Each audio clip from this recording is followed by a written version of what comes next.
Welcome to ஜகாஸ் world. வாங்க இன்றைக்கி ஜகாஸ் வேர்ல்டில் என்ன சமையல்னு பார்க்கலாம். இன்றைக்கி நம்ம இட்லி தோசை எல்லாத்துக்கும் சாப்பிட்ற மாதிரி ஒரு சூப்பரான டேஸ்டியான சாம்பார் எப்படி பண்ணலான்னு பார்க்கலாம். இந்த சாம்பார் பண்ணுறதுக்கு நான் 2 ஸ்பூன் பருப்பு எடுத்திருக்கேன். 2 ஸ்பூன் பருப்பில் நமக்கு 4 பேர் சாப்பிட்ற அளவுக்கான சாம்பார் கிடைக்கும்.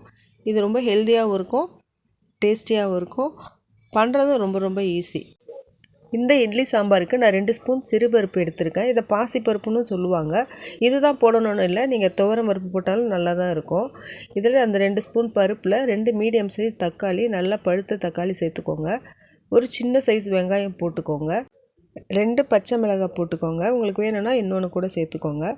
10 பல் பூண்டு சேர்த்துக்கோங்க. 10-15 கூட சேர்த்துக்கோங்க. 1/4 ஸ்பூன் பெருங்காய பொடி, 1/4 ஸ்பூன் மஞ்சள் பொடி, 1/2 ஸ்பூன் சாம்பார் பொடி சேர்த்துக்கோங்க.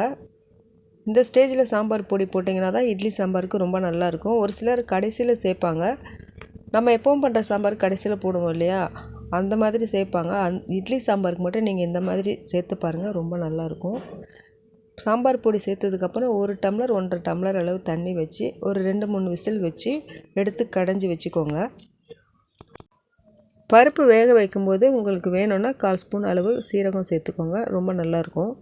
பாத்திரம் வச்சுக்கோங்க. பாத்திரத்தில் 1 ஸ்பூன் எண்ணெய் விட்டு 1/4 ஸ்பூன் கடுகு, 1/4 ஸ்பூன் சீரகம், கொஞ்சம் கருவேப்பிலை போட்டுட்டு இது தாளித்ததும் நம்ம கடைஞ்சி எடுத்து வச்சுருக்கதை இதில் ஊற்றிடலாம். 2 சின்ன வெங்காயத்தை எண்ணெயில் நல்லா வதக்கிக்கோங்க. நல்லா தட்டிட்டு வதக்கணும். அப்படி வதக்கிட்டு அதுக்கப்புறம் இந்த மாதிரி நம்ம கடைஞ்சி வச்சுருக்கதை எடுத்து ஊற்றினா இன்னும் ரொம்ப வாசனையாக இருக்கும். ஆனால் நான் இன்றைக்கி அது போடலை, சின்ன வெங்காயமே போடலை, நான் போடாமல் தான் தாளிச்சிருக்கேன். நீங்கள் அந்த மாதிரி பண்ணி பாருங்கள், ரொம்ப நல்லாயிருக்கும். இப்போ தேவையான அளவு உப்பு போட்டுக்கோங்க. உப்பு போட்டுட்டு தண்ணி எவ்வளோ வேணுமோ அந்த அளவுக்கு சேர்த்துக்கோங்க. உங்களுக்கு ரொம்ப திக்காக வேணும்னா இந்த ஸ்டேஜில் நிறுத்திக்கோங்க. இப்படியே கொஞ்சம் தண்ணியாக வேணும்னா ஒரு 1/2 டம்ளர் 1 டம்ளர் அளவு தண்ணி சேர்த்துக்கோங்க. இது இட்லி தோசைக்கெல்லாம் ரொம்ப சூப்பராக இருக்கும். இது சிறுபருப்பில் தான் பண்ணணும்னு இல்லை, நீங்கள் துவரம் பருப்புலேயும் பண்ணலாம். துவரம் பருப்பில் பண்ணாலும் ரொம்ப நல்லாயிருக்கும். பருப்பு இன்னும் கொஞ்சம் கூட குறைச்சி கூட நீங்கள் சேர்த்துக்கலாம். நான் இப்போ பண்ணின அளவு பார்த்திங்கன்னா 4 பேருக்கு சரியாக இருக்கும். 4 பேர் சாப்பிடலாம். 2 ஸ்பூன் பருப்பு நம்ம எடுத்தோன்னா 4 பேர் தாராளமாக சாப்பிடலாம். தக்காளி மட்டும் கொஞ்சம் பழமாக எடுத்துக்கோங்க. பழுத்த தக்காளி சேர்த்தா தான் ரொம்ப நல்லாயிருக்கும். காய் தக்காளி சேர்த்துடாதீங்க. நான் இன்றைக்கி தோசைக்காக இந்த சாம்பார் பண்ணியிருக்கேன். இந்த தோசை பார்த்திங்கன்னா அரிசி மாவு தோசை கிடையாது, இது சோள மாவு தோசை. இந்த தோசைக்கு இந்த சாம்பார் ரொம்ப நல்லாயிருக்கும். இந்த சோள மாவு தோசை நான் எப்படி பண்ணுற ரெசிபி நான் இன்னொரு நாள் போடுறேன் உங்களுக்கு. இந்த வீடியோ உங்களுக்கு பிடிச்சிருந்ததுன்னா லைக் பண்ணி, ஷேர் பண்ணி, சப்ஸ்கிரைப் பண்ணி சப்போர்ட் பண்ணுங்கள்.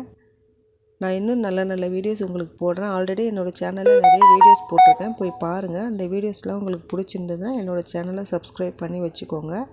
நான் அடுத்து ஒரு நல்ல வீடியோவில் உங்களை பார்க்குறேன். தேங்க்யூ.